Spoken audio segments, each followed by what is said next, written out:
Greetings to you this day. This is Michelle Strickland, and I'm coming to you today with my daily theology lesson. It's my daily meditation that I do for myself. I record it and I release it because maybe somebody else out there will get something out of it. It just so happens that I love God and I love theology, and I want to become a better principled person. Choose God this day. The bad guys, they sin. The good guys, we sin. We all sin. It's whom you serve. You don't have to be perfect. No one is. That doesn't mean that you don't have to deal with your consequence, good or bad. None of us get away from that, And love yourself. If you love yourself, if no one else loves you, you'll be okay. You don't have to be perfect. And never give up on yourself. If you have yourself, you have everything. If you lost everything, if you have yourself, you have everything. You can always rebuild. For those of you just tuning in, I focus out of three major religious texts. The Bible, the Quran, and I'm in an introductory Buddhist text called The Shape of Suffering. And it deals with dependent co-arising. Without no this, there's no that. And everything that we say and do has an effect on our senses. I try to wrote, for those of you just tuning in, I try to take the text at least twice a week, yeah. Sometimes more, sometimes less, depending on how I'm led to meditate each day. I'm coming back out of the rotation for the Bible. I'm in Mark chapter 11 still, and I'm going to pick it up at verse 14. I don't know how far I'll go. I'll let you know.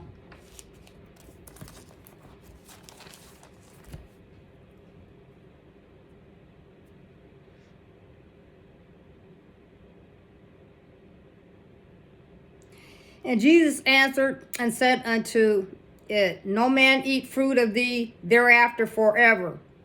And his disciples heard it. And they come to Jerusalem, and Jesus went into the temple and began to cast them out that sold out and bought in the temple, and overthrew the tables of the money changers and the seats of them that sold doves. Let me read that again. And they come to Jerusalem, and Jesus went into the temple and began to cast out them that sold and bought in the temple, and overthrew the tables of the money changers and the seats of them that sold doves, and would not suffer that any man should carry any vessels through the temple. And he taught, saying unto them, It is not written, My house shall be called of all nations the house of prayer, but ye have made it a den of thieves. And the scribes and the chief priests heard it and sought how they might destroy him. It's all about money for people. Right, bullies and bad guys, politicians, corrupt officials.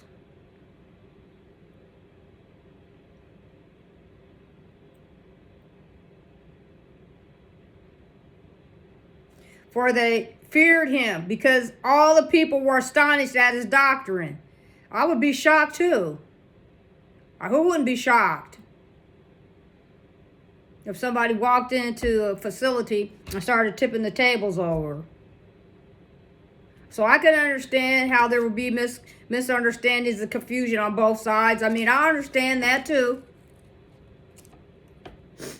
And when even was come, he went out of the city. And in the morning, as they passed by, they saw the fig tree dried up from the roots.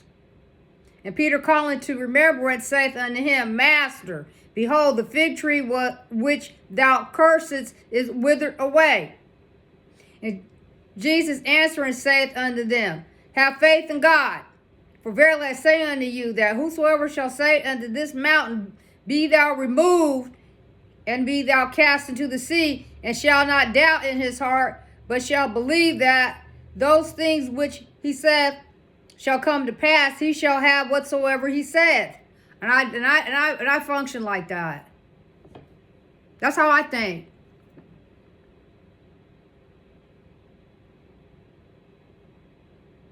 Is it unrealistic? Maybe. To some people it might be, but to me it's not, because that's how much faith I have in God.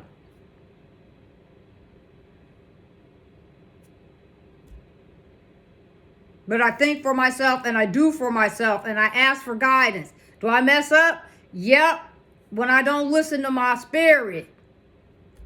But every time I go against my spirit,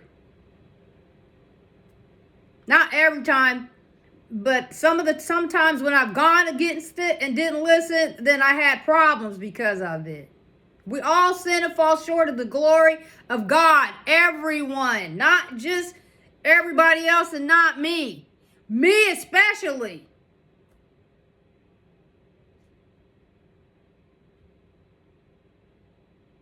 I love God though. I'm not going to let my mistakes prevent me from praising God and loving him. So whatever anybody got to say about it. People can tear me down. Oh, she's this and she's that. Okay, that's fine. I'm going to be all of that for you. Then in the meantime, I'm over here, wherever I'm at, taking care of my business, minding my own business. So whatever you want to say, I'm not going to allow that to prevent me from doing what God wants for me to do the majority of the time. Now, do I always? No, I don't. But mostly, we all fall short. Even I become stubborn sometimes. I'm like, no, I'm not. I'm gonna get in trouble for this one. That's fine. And I just go on and get my consequence. Sometimes we get our consequence. We don't ask for it. Sometimes we ask for it. I'm living and I'm walking on the earth just like everybody else, and I feel it. I feel stuff I don't want to feel sometimes, but I got to get over it and move on. That's how it goes, I'm just learning how to accept the emotions and the feelings that belong to me. The ones that don't, I send them on back wherever they belong. I release those negative thoughts, because if I'm doing what I feel like this, if I'm doing what I'm supposed to do and I'm not really doing anything contrary, then I'm not going to try to stress about it. I'm going to stay focused and have something to do. That's why people need to find something to do. Constructive. Therefore I say unto you, what things soever you desire when you pray, believe that ye receive them and ye shall have them. That's how I feel. But I pray to God for what I need. I know there's things I'm going to obtain, but what if I don't obtain them? But the main thing is I want to have what I need. And that's if I can do that, and if anything else is extra. That's how I look at life, basically. And I don't try to mistreat people. Not on purpose. Now, if they come at me, sometimes, if somebody stings me, I might try to sting you back. So you can feel it. You say whatever you want to say about it. I'm working on my salvation too. And when you stand praying, forgive. And if you ought against any, that your Father also which is in heaven may forgive you your trespasses. And if you do not forgive, neither will your Father which is in heaven forgive your trespasses. I forgave people. I have people try to kill me and everything else. I still forgive them. Do I want to go over there and kick it with them? No. I forgive them, though, because the word tells us to do that. Plus, it's for you. It's for you. Do I want them to deal with their consequence for whatever they do? Yeah. They're different. All of those are different categories of things to think about. I forgave people a long time ago. They're silly. If you're silly, you're just goofy. And they come again to Jerusalem, and as he was walking in the temple, there come to him the chief priests and the scribes of the elders, and saying to him, by what authority dost thou these things? And who gave thee this authority to do these things? And see, people have a misconception. They think just because you in a certain position that you're the only one that can talk about some things and make some mandates. That's not true. I'm a mandate over my life. I'm going to stay within the rules and the regulations, though. But I'm a mandate for my own life, and everybody should. I will tell you by the authority I do these things. The baptism of John, was it from heaven or... Wait a minute, hold up. I missed something. And they're saying to him, by what authority dost thou these things?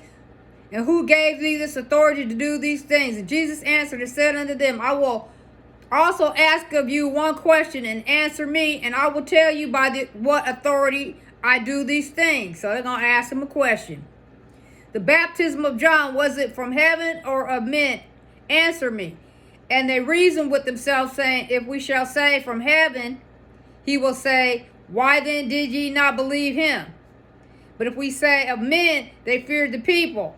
For all men counted John, But if we shall say of men, that they feared the people, for all men counted John, that he was a prophet indeed. And they answered and said unto Jesus, we cannot tell. And Jesus answering saith unto them, neither do I tell you by what authority I do these things. Boom. I'm a God. I'm trying to run my own life. I am. And I'm always trying to improve. Am I perfect? I got a long way to go. But, I want to encourage other people to find something to do, please. Make a difference in this world. You may say, what difference does it make if I say anything? It makes a lot of difference. And you believe, and if you'd be surprised who might listen to you, because for those of us who want this world to be better, I could sit down and don't have to do this. I did this because God called me to do this to come out here and try to encourage people. Am I great at it? No. Am I a public speaker? No. But do I fumble? Yeah. Do I get nervous? Sure. Do I stutter? Sometimes. Do I have things that, do I always say the right thing? No. But I want to encourage you to become a better person. I just so happen to love God. And so that's the format that he chose for me to use, and I want to be positive. Can I be negative? Sure. But I want the channel to be positive, a refuge for people who want to, who want to become better and more. And I want the world to be better for these little babies, They don't deserve to inherit all this dysfunction. And so if it means that I need to come out here and just try to give back some information, just for you to think about some social skills, types of things that you can think about so you can learn how to get along with people, then that's what I'm going to do. And I'm just hoping somebody gets something out of it.